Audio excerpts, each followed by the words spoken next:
pour vous. Alors, bienvenue aussi à tous ceux qui nous écoutent sur la chaîne Moirec, Moisson et Récolte.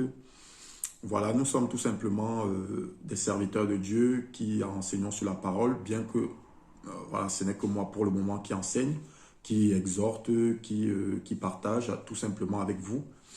Voilà, nous sommes tout simplement là pour partager la parole et qu'un maximum soit sauvé, qu'un maximum écoute sa parole et qu'un maximum soit sauvé parce que Jésus l'a si bien dit et nous avons les signes devant nous. Jésus arrive très bientôt et donc on doit se préparer pour sa venue proche. Voilà. Donc on va directement enchaîner sur le sujet du salut. Voilà. On avait dit que on avait déjà défini le salut de façon générale et ensuite on a fait des sous-thèmes comme le sang dernièrement lié à la justification. On avait dit effectivement que le sang de Jésus en fait était le sang pur par excellence. Donc il n'y avait pas un sang pur autre que son sang parce que tout le monde avait péché et était privé de la gloire de Dieu. Donc ça veut dire que personne, tout le monde était condamné. Même dans l'Ancien Testament ou l'Ancienne Alliance, les prophètes qui étaient utilisés par Dieu, les juges, les rois, c'était un roi même qui était très fervent dans leur relation avec le Seigneur, disposaient tout de même un sang pollué. Bien qu'ils étaient obéissants au Seigneur, ils avaient reçu l'Esprit de Dieu, mais leur sang était toujours pollué. Nous, aujourd'hui, nous naissons. Voilà, si on n'a pas donné notre vie à Jésus, notre sang est pollué. Mais quand nous donnons notre vie au Seigneur Jésus, notre sang est régénéré, notre sang retrouve une vie qui n'est pas une vie humaine terrestre, mais une vie céleste. C'est une vie pure, c'est une vie qui dégage une certaine pureté. Voilà, c'est ce qu'on s'est dit. Et c'est d'où vient le lien avec la justification. C'est que la justification, c'est cet acte en fait qui identifie toute personne qui a accepté le Seigneur Jésus à travers le sang, effectivement. D'après Exode chapitre 12, nous avons vu que l'ange de la mort devait passer, Dieu devait envoyer l'ange de la mort et qui devait détruire toute personne dont les portes n'avaient pas été marquées par le sang sur le linteau des portes. Et donc, ce sang-là, on avait dit que c'est le sang de Jésus et cette maison-là où le sang était marqué au niveau du linteau de la porte, cette maison-là, c'était toi qui avais accepté Jésus. Donc, toi qui as accepté Jésus, le sang de Jésus te justifie. D'où la notion de la justification. On peut aller vraiment beaucoup plus loin dans cette notion, mais j'ai essayé de faire un résumé pour la meilleure compréhension de tout le monde. Voilà, ce n'est pas vraiment un enseignement poussé, c'est plus une exhortation, c'est plus un partage pour pouvoir éclairer dans vraiment un petit laps de temps, qu'un maximum soit éclairé. Voilà, c'est un peu ça l'objet en tout cas de ce que je souhaite faire durant toute une série d'enseignements. Donc aujourd'hui, on va parler du rachat qui va dans la suite logique. Voilà, il y a le sang de Jésus, on a été justifié. Il y a aussi quelque chose qui s'est passé. On a été racheté. Donc on va définir ce que c'est que le rachat dans cette vidéo. Et vraiment, il y a beaucoup de choses à dire. Je ne sais pas si je vais le faire en 20 minutes ou je ne sais même pas si je vais tout dire. Mais je vais essayer d'être le plus précis et concis possible afin que on comprenne dans la globalité, selon la pensée du Seigneur, qu'est-ce que le rachat. Voilà, la rédemption. Donc, sans plus tarder, on va lire vite fait le livre de Deutéronome 25, verset 6. Deutéronome 25, verset 6. Autant pour moi, je crois que c'est plutôt... Oui, c'est ça. Deutéronome 25. Ouais, je n'y étais pas. Ouais, voilà. Deutéronome 25, verset 6. On va même commencer à partir du verset 5. Jusqu'où, je ne sais pas, on va lire.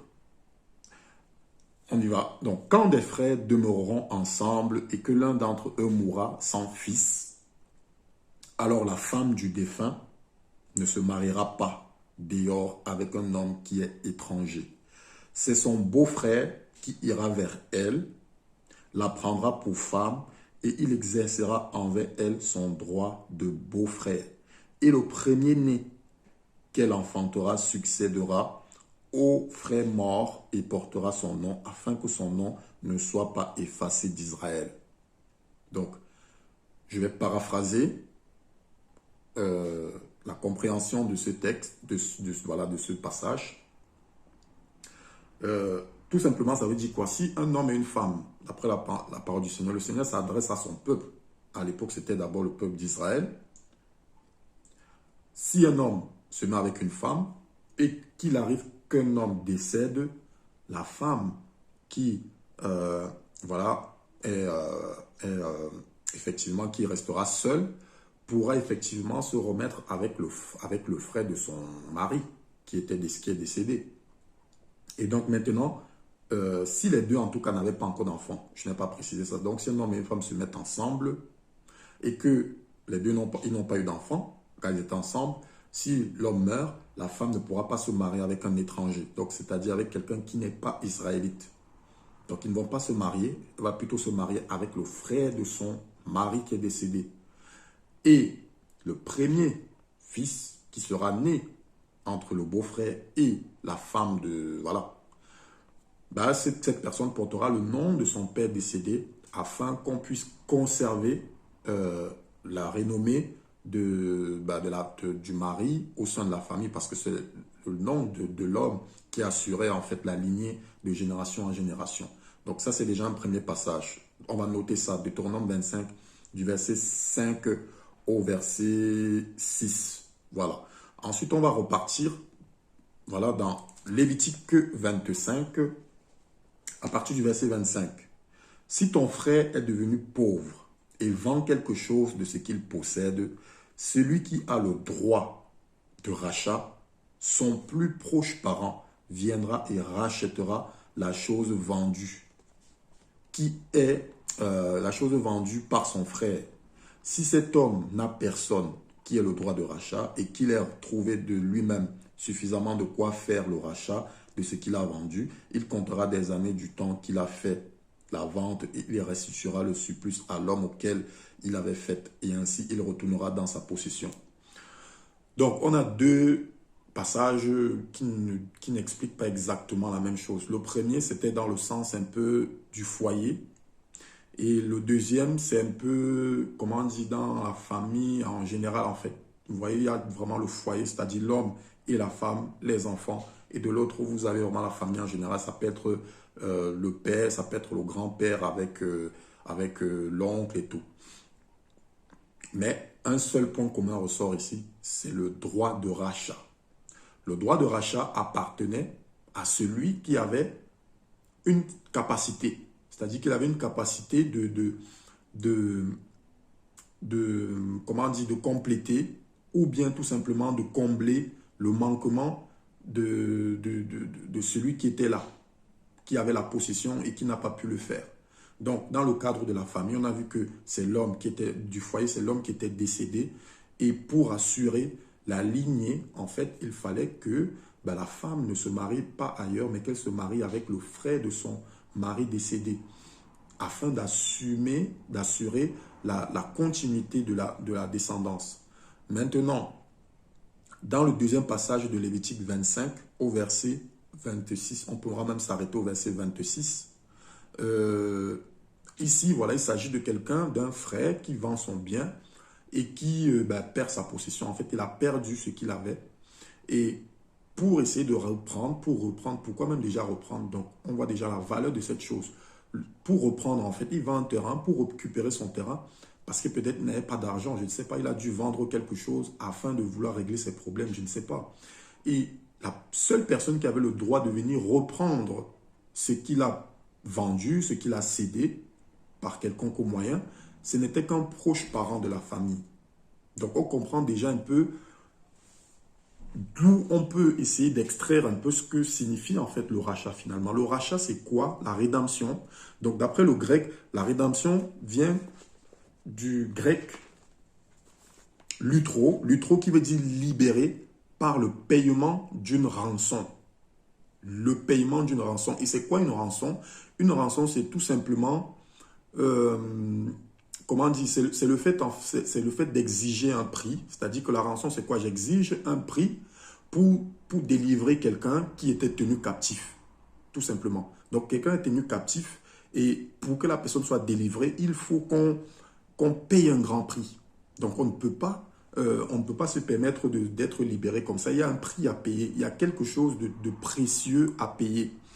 D'où, effectivement, on va un peu essayer d'éclaircir la pensée du Seigneur. Le plan de Dieu a toujours été quoi? Le plan de Dieu a toujours été de conserver, c'est-à-dire de conserver ce qu'il a créé. Donc, c'est-à-dire que Dieu a créé l'homme, il a créé la femme. Voilà, d'après Genèse 1 et 2 et 3, beaucoup d'entre vous le savent. Et pour ceux qui ne connaissent pas, qui n'ont pas lu la Bible, je vous donne des références. Vous pouvez aller regarder dans Genèse 1, 2, vous lisez, vous allez comprendre l'histoire de la création de Dieu. Donc, c'est Dieu qui a créé toutes choses. Et quand il a créé l'homme et la femme, voilà, il a mis tout autour de la femme et de l'homme. Il a dit, voilà, dominez, nourrissez-vous des herbes. À la base, l'homme devait se nourrir de la végétation. Les espaces verts, pareil pour les animaux, les lions, les chiens, voilà, qui sont aujourd'hui des carnivores, ne pouvaient que se nourrir de la végétation et non de se manger les uns les autres. Donc, il n'y avait pas la connaissance de ce péché au sein de la créature de Dieu. Et voilà ça l'image de Dieu tout simplement. C'est-à-dire qu'il a voulu laisser un héritage en fait. Il a voulu laisser quelque chose de plaisant à ses yeux tout simplement et qui avait un grand prix à ses yeux. Sauf que nous savons ce qui s'est passé. Quand l'homme a péché, il a cédé tout ce qu'il avait de plus précieux. Il avait cédé de tout ce qu'il avait de plus précieux. C'est pourquoi on peut encore comprendre comment Dieu est amour en fait. Yahweh, c'est vraiment le Dieu de l'amour. C'est vraiment le Dieu de l'amour. C'est pas, je ne dirais pas un Dieu de l'amour, parce que comme s'il y avait plusieurs dieux de l'amour, il n'y a pas plusieurs dieux de l'amour. Dieu, Yahweh, c'est le Dieu de l'amour, c'est-à-dire que c'est le seul qui est vraiment le Dieu amour, qui est vraiment l'amour même. C'est-à-dire que c'est l'amour même. Ce n'est pas quelqu'un qui fournit de l'amour, il est vraiment l'amour. Et qui, malgré le fait que toi et moi, nos parents qui ont péché, ne s'est pas arrêté là. Il avait toujours ce projet, il avait ce plan. Et ce plan, c'était l'héritage, c'était la conservation. À la lumière de ce que nous avons lu, nous avons compris qu'on peut ressortir de ce droit de rachat quelque part aussi derrière la pensée du Seigneur, de Dieu, qu'il y a une notion d'héritage en fait. C'est-à-dire que l'héritage, c'est quelque chose de très précieux. Si on parle d'héritage, ça veut dire qu'il y a une famille. Ça veut dire qu'il y a quelque chose à conserver. Ça veut dire qu'il y a une identité à conserver. Et le Seigneur a tout fait pour maintenir cette identité dans sa création. Malgré que le péché s'est installé dans la création, Dieu a tout fait pour garder l'identité, garder son héritage. Et ça, ce sont des passages de l'ancienne alliance où Dieu s'adressait qu'aux Israélites. Et alors, on peut se poser la question pour celui qui ne connaît pas encore la parole, par exemple, qui ne connaît pas le Seigneur, il peut se poser la question, mais comment est-ce que moi aussi, je n'ai pas reçu des paroles de la sorte où quelqu'un peut avoir le droit de rachat sur moi? Parce que le droit de rachat ici concernait les Israélites. Et on a même vu dans le premier passage que la femme israélite n'avait pas le droit de se mettre avec un étranger. Et ces étrangers-là, aujourd'hui, c'est toi et moi qui sommes issus des nations. Donc, ça veut dire qu'est-ce que nous sommes condamnés parce que eux, on trouve une astuce. Dieu a trouvé une astuce pour que eux, ils soient toujours dans un processus de conservation de leur identité de génération en génération. Est-ce que nous, c'est le cas? C'est là où, effectivement, la notion de la rédemption prend encore plus de sa valeur parce que la rédemption, suivant le plan de Dieu, ce n'était pas juste de s'arrêter chez les Israélites, c'était les nations, c'était tout le monde entier. Mais il a voulu passer par le peuple d'Israël et afin que par le peuple d'Israël, cette lumière qui va s'éclairer, qui va prendre de l'intensité, pourra éclairer toutes les nations. Et son plan a réussi, son plan est parfait. Dieu n'a jamais échoué. Malgré toutes les interruptions, malgré tous les empêchements qui ont été mis en place par les hommes, le plan de Dieu ne pouvait pas du tout s'arrêter, ne pouvait pas du tout faire des demi-tours, je ne sais pas quoi. Il était là et c'est arrivé.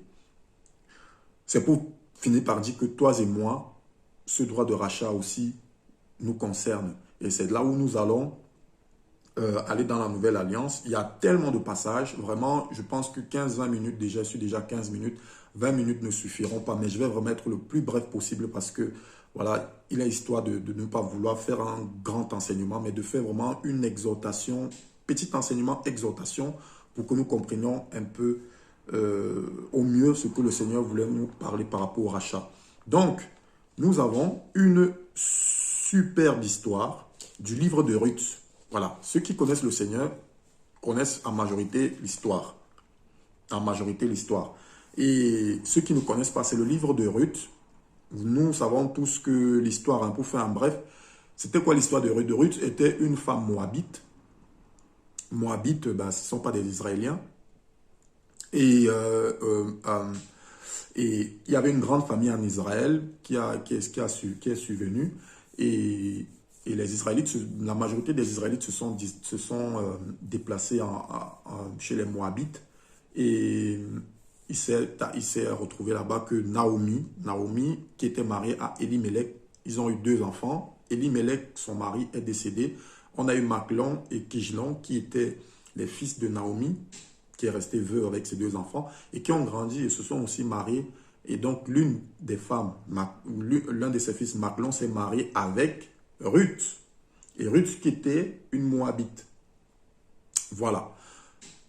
Les 2 frères meurent, c'est-à-dire les 2 fils de Naomi décèdent et n'ont pas eu d'enfant avec eux. Donc, Machlon n'a pas eu d'enfant avec Ruth. Machlon n'a pas eu d'enfant avec Ruth. Et ça nous rappelle le passage de Deutéronome 25, de 5 à 6, où, n'ayant pas eu d'enfant, qu'est-ce qui devait se passer? Il fallait qu'il y ait un droit de rachat de la part d'un proche de la famille de Machlon. Et Machlon, ou Machlon, hein, je pense, était israélite, forcément, parce que leurs parents étaient israélites, qui ont quitté Israël pour venir en Moabite à cause de la famine. Donc, la famine va prendre fin en Israël. Et ensuite, Naomi va vouloir retourner. Mais comme elle était tellement liée, comme Ruth était tellement liée à elle, elle a tout fait pour l'accompagner en Israël, pour l'assurer et vivre avec elle. Elle a dit, là où tu seras, je serai. Même jusqu'à ta dernière demeure, je serai. Et donc, ils vont arriver en Israël. Et par Naomi, Ruth va connaître un certain monsieur Boaz, effectivement, qui était un proche de la famille d'Elimelech et qui avait quand même des richesses et qui avait des gens à son compte qui travaillaient pour lui, des agriculteurs et tout, et des moissonneurs, si on peut dire comme ça. Et Ruth va vouloir effectivement essayer de se rapprocher pour aussi moissonner et avoir aussi quelque chose. Et nous savons l'histoire, je passe les détails. Donc, l'histoire à comprendre dedans, c'est que Boaz, en fait, finalement, était un proche de la famille d'Elimelech et qui avait le droit de rachat. Si on peut un peu détailler, il y avait quelqu'un qui dévançait Boaz dans la chronologie, n'est-ce pas, des proches parents d'Elimelech qui pouvaient avoir le droit de rachat sur Ruth. Mais, sauf que cette personne avait déjà un héritage, donc on n'avait pas le droit de gérer 2 héritages. Ce n'était pas possible.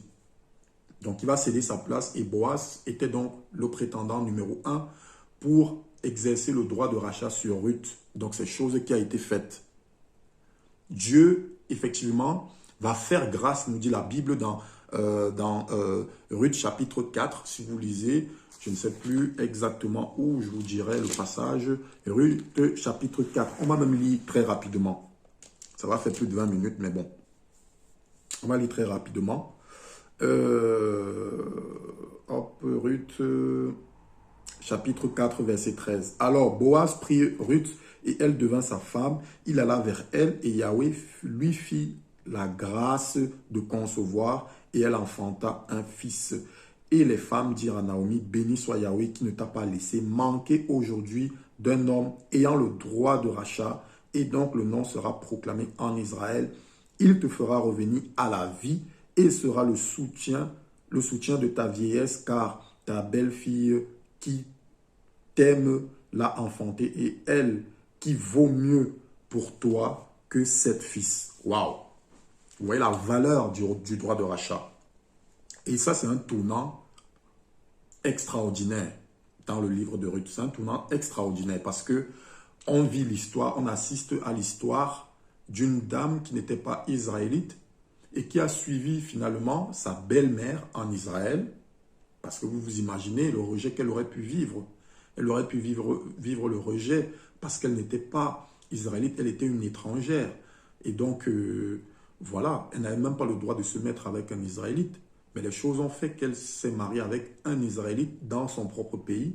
Et quand son mari est décédé, ils n'ont pas eu d'enfant, elle a suivi sa belle-mère en Israël et arrivée là-bas, ben, voilà, si vous pouvez lire l'histoire, en grosso modo, ce qui se passe, c'est que finalement, elle est la femme de Boaz qui avait le droit de rachat.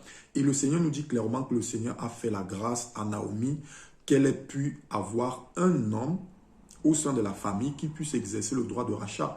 Et afin quoi? D'assurer la continuité de la lignée de son fils Machlon, parce que le Machlon était le fils de Naomi. C'est peut-être compliqué pour toi qui ne connais pas l'histoire, mais je t'invite juste à lire. Et quand tu vas lire, tu réécoutes la vidéo, tu comprendras encore mieux ce que je suis en train d'expliquer. Donc, le droit de rachat ici, finalement, se fait entre un Israélite Boaz et une Moabite Ruth. Et si vous suivez la lignée, Boaz, finalement, si vous suivez la suite de la lecture, Boaz, finalement, a enfanté un fils qu'on appelle Obed. Voilà, je voulais plutôt dire Obed à un moment donné. Donc, le fils s'appelle Obed. Le fils entre Boaz et Ruth s'appelle Obed. Obed, c'est le grand-père de David, puisque lui, Obed, a par après enfanté avec sa femme Isaïe. Isaïe, c'est le père de David. Donc, vous voyez un peu comment l'histoire se profile. C'est que Jésus est issu finalement d'une lignée étrangère aussi quelque part. Donc, vous voyez d'où le droit de rachat, le plan de Dieu, finalement, n'est pas juste de s'arrêter sur le peuple d'Israël. C'était toutes les nations. Et il a tout fait pour que les nations soient impliquées dans la lignée. Parce que finalement, la valeur de Dieu, en fait, tout ce qui prend valeur aux yeux de Dieu depuis la création, c'était l'héritage. C'était l'héritage. Malgré que ce péché est entré dans le jardin, il y a eu cet héritage qui est entré, qui était resté dans la pensée du Seigneur. Il a dit, je vais tout faire pour que l'héritage soit toujours là. Et il est passé par une femme moabite qui n'est pas israélite et qui va se marier avec un israélite. Et finalement, c'est dans cette lignée-là que Jésus-Christ viendra, parce que nous savons que David est effectivement un ancêtre de Jésus-Christ. Nous savons que David est un ancêtre de Jésus-Christ. Donc, le droit de rachat aussi sur toi et moi, mon frère, qui avons accepté Jésus, s'applique aussi à travers cette histoire, parce que nous sommes issus des nations, nous ne sommes pas israélites. D'où encore l'amour de Dieu. L'amour de Dieu dans notre vie consistait à garder cet héritage. L'héritage, comment Dieu le visualise, c'est comme en fait la famille. Nous savons que c'est la famille. Et la famille, c'est le royaume de Dieu tout simplement. C'est le royaume de Dieu, c'est ça l'héritage. Le jardin d'Éden, c'est comme le royaume de Dieu qui va s'établir sur la terre. Voilà, je ne veux pas détailler ce sujet, mais c'est le royaume de Dieu qui va s'établir sur la terre. Et ça sera un royaume rempli d'héritiers et de co-héritiers. Comme dans le passage de Romains, où le Seigneur dit que nous sommes co-héritiers de Jésus. Mais on va en arriver par rapport à Jésus. On va prendre le passage de Éphésiens chapitre 1, verset 7. Éphésiens chapitre 1, verset 7. Waouh! Vraiment, le Seigneur est magnifique. Magnifique. Éphésiens 1. Excusez-moi, c'est un peu long. C'est un peu long. Éphésiens 1, 7, on va lire. En lui, nous avons la rédemption par le moyen de son sang, le pardon des fautes selon la richesse de sa grâce. Waouh! La richesse de sa grâce. Donc, il y a la grâce qui accompagne l'acte par lequel nous avons été délivrés. il y a une grâce. Ça veut dire que ça ne dépend même pas de nous. Le Seigneur a mis en place une faveur qui va pousser l'homme indépendamment de lui, sans rien venant de lui, de sa condition ou je ne sais pas quoi, pour qu'enfin toi et moi nous soyons libérés. Donc la rédemption, c'est quoi? C'est cet acte par lequel toi et moi, nous avons été libérés. Libérés, donc ça veut dire que nous étions enchaînés, comme Romains 3, versets 23 à 24 va le dire. Nous étions tous pécheurs et nous étions privés de la gloire de Dieu. Donc si nous étions privés, ça veut dire que quoi? Ça veut dire qu'on on était effacé du livre, effacé. Vous voyez l'image que j'ai encore, merci Saint-Esprit, c'est que quand on a péché, on est sorti. C'est-à-dire que ce chérubin est venu, il nous a fait sortir du jardin d'Éden. C'est-à-dire que notre nom était effacé, n'est-ce pas, du jardin d'Éden. Le jardin d'Éden, c'est l'image du royaume de Dieu. Donc, le jardin d'Éden, on a été écarté. Donc, ça veut dire que, voilà, on n'était plus identifié à ce royaume. Donc, l'héritage n'était plus nôtre. Mais dans le plan parfait de Dieu, dans lequel on comprend encore la grandeur de son amour, il avait prévu, n'est-ce pas, ce droit de rachat. Il avait mis en place le droit de rachat. Donc, il avait mis en place un moyen pour rattraper, pour faire revenir l'homme à lui. D'où le droit de rachat. Donc, qui a donc le droit de rachat sur notre vie? C'est la question à se poser. Qui a ce droit de rachat? Qui est un proche parent à nous, qui fait qu'aujourd'hui, ce que nous avons cédé, c'est-à-dire que avant on n'était pas pécheurs, mais quand nous avons péché, on a cédé ce qu'on avait de plus précieux. Au diable, bien sûr. On lui a cédé, on a tout donné, cette richesse, c'est-à-dire notre sang, qui à la base n'était pas pollué au temps d'Adam et Ève, avant qu'ils ne pêchent, ce n'était pas pollué. Mais quand le péché est rentré, voilà, la pollution est rentrée dans le sang de l'homme.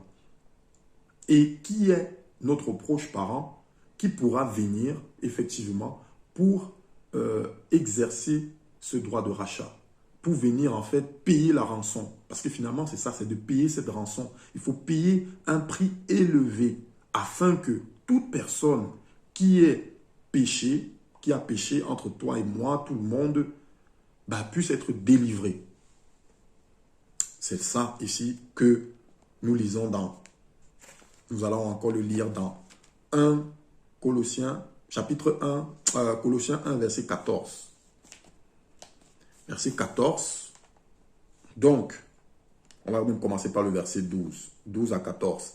Rendant grâce au Père qui nous a rendus capables d'avoir part à l'héritage des saints dans la lumière, qui nous a délivrés de l'autorité des ténèbres et qui nous a transportés dans le royaume du Fils de son amour, en qui nous avons la rédemption, c'est-à-dire le pardon de nos péchés. Parce que l'acte qui se passe dans le droit de rachat, il y a un effacement du péché, mais il y a la vie qui revient. C'est-à-dire que c'est comme si le Seigneur nous dit à son chérubin qu'il a chassé, il dit donc, bon, revenez, je vais ouvrir la porte. Et quand vous rentrez, en fait, vous laissez le péché dehors. Voilà ce que le Seigneur a fait de façon physique, si vous voulez. C'est-à-dire qu'on est revenu dans le royaume, dans le jardin d'Éden, et le péché est resté dehors. Le péché est resté dehors parce que le péché ne peut pas rester, voilà, ne peut pas demeurer avec nous. Même si physiquement, aujourd'hui, dans notre ère, c'est le cas, nous sommes libérés, nous sommes transportés dans le royaume du Fils de son amour, du Fils de Yahushua, du Fils de Dieu.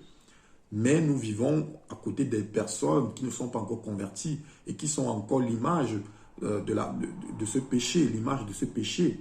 Vous voyez? Mais nous avons un rôle, c'est effectivement que ces personnes soient aussi éclairées. Donc toi et moi, toi qui m'écoutes aujourd'hui, qui ne connais pas le Seigneur, j'ai envie de te dire que Dieu a un plan pour toi. Dieu a un plan pour toi et le rachat a déjà été mis en exergue, a déjà été mis en place par le Seigneur. Et tu n'as qu'à saisir tout simplement ce droit de rachat. Parce que c'est déjà là. Tu n'as plus besoin de refaire en fait les choses en arrière. C'est déjà là pour toi. Moi, je suis déjà racheté. Le Seigneur a déjà payé le prix pour moi. Et la Bible nous dit qu'il a payé le prix pour tout le monde. tout le monde entier. Donc, ça veut dire que c'est à chacun maintenant de saisir ce prix précieux, c'est-à-dire le sang de Jésus qui est pur et qui n'a pas de tache, qui n'a pas de ride. Donc, il y a beaucoup de choses à dire. Donc, l'image de Dieu, finalement, c'est quoi? C'est que le rachat est lié. En fait, le rachat est l'acte que le Seigneur a mis en place pour veiller sur son héritage, pour conserver en fait l'héritage. Parce que tout ce qu'on a cédé, le Seigneur voulait le reprendre, d'après les passages que vous avez vus dans l'Ancienne Alliance que nous avons lus. Donc, le péché que nous avons commis là, le Seigneur veut tout faire pour nous libérer de ça. Pour celui qui ne l'a pas encore accepté. Il veut tout faire pour te libérer de ça. Donc, à chaque fois que toi, qui ne connais pas encore le Seigneur Jésus, ce ne sont même pas par tes œuvres, celui qui est musulman par exemple, ou bien, je ne sais pas, qui croit en quelque chose se disant que c'est parce que je pratique des œuvres que je serai vu comme bien ou bon devant voilà, cette créature extrême qui pourra me sauver si jamais effectivement Dieu existe. Parce qu'il y a des gens aussi qui voient des choses comme ça. Mais non. Toi là en fait qui ne connais pas le Seigneur, j'ai envie de te dire que le salut a été mis à ta portée. Et ce salut se manifeste aussi aujourd'hui par l'acte sur le droit de rachat. Donc Jésus veut te racheter. Jésus veut te racheter. Toi qui es musulman même aussi, qui pratique des œuvres dont tu crois peut-être que ce sont des œuvres qui vont te sauver. Nous avons lu ça dans 1 Pierre chapitre 1, du verset 17 au verset 21. Non, ce ne sont pas par nos œuvres, ce ne sont pas par nos actes que nous serons sauvés. C'est par le sang précieux de Jésus. Parce que le sang précieux de Jésus va te pardonner, va te purifier et tu seras pardonné de tes péchés. Donc l'image de Dieu, c'est ça. C'est comme quand le Seigneur nous dit que nos noms sont écrits dans le livre de vie. Donc vous voyez l'image de la famille, de l'héritage en fait. Et l'héritage c'est quoi? Comme Deutéronome 25, 5 à 6 disait, l'héritage c'est quoi? L'héritage c'est le fait que même si tu t'en vas, le Seigneur va te faire revenir. Il va tout faire pour que ton nom reste. Vous voyez cette personne qui se met avec une femme et qui n'a pas d'enfant et qui meurt. Mais le Seigneur voulant garder le nom, parce que c'est le nom de la personne qui est important. Qu'est-ce qui va se passer? La femme va se marier avec le frère de son mari décédé et ensemble, l'enfant qui naîtra d'eux, le fils qui naîtra d'eux, va porter le nom de son père décédé. Et donc, le nom va toujours rester écrit. C'est pourquoi le Seigneur dit que toute personne qui croit en lui, son nom est écrit dans le livre de vie. Vous voyez l'image de l'héritage. Je crois peut-être que j'ai l'impression d'avoir aussi défini l'héritage, de parler de l'héritage, parce que, oui, c'est vraiment lié au rachat. Parce que le rachat est l'acte qui permet de, comment dire, qui permet vraiment de mettre en place l'héritage du Seigneur, qui permet en fait de conserver tout simplement l'identité que le Seigneur avait mis sur terre, l'identité qu'il a mis, qui était Adam et Ève. Il a identifié Adam et Ève, il leur a donné ce rôle. Il a dit c'est vous qui allez, c'est vous qui allez. Donc c'est votre nom qui est écrit sur ce jardin et c'est vous qui allez gouverner. Donc ton nom est écrit dans le livre de vie quand tu as accepté Jésus. Voilà ce que j'avais à vous dire. Il y a encore peut-être plein de choses que j'avais voulu vous dire, mais voilà, nous sommes déjà à près de 35 minutes. On va en arrêter là. J'espère que, en tout cas, j'ai été assez clair. Voilà. Voilà. Et puis, s'il y a des questions, n'hésitez pas. Dans la barre, voilà, vous avez notre adresse mail. Si vous avez des questions, n'hésitez pas. On voit déjà certains commentaires et tout. Et puis, voilà, venez aussi dans notre boîte email. Si vous avez des questions, n'hésitez pas. Nous sommes là aussi pour ça. Le Saint-Esprit nous enseigne et puis on pourra effectivement vous donner la nourriture que le Seigneur voulait vous donner. Voilà, que le nom vraiment du Seigneur soit béni. J'espère que j'ai été assez cohérent et précis. Voilà, j'espère. Et puis, voilà, nous avons bien compris ce que c'est que le rachat. Et puis voilà, la prochaine fois, nous allons parler de la prédestination. Voilà, nous allons revenir sur le sujet de la prédestination. Je sais que c'est un sujet très complexe au sein de l'Église, mais nous allons au mieux expliquer selon ce que l'Esprit nous dit dans la parole.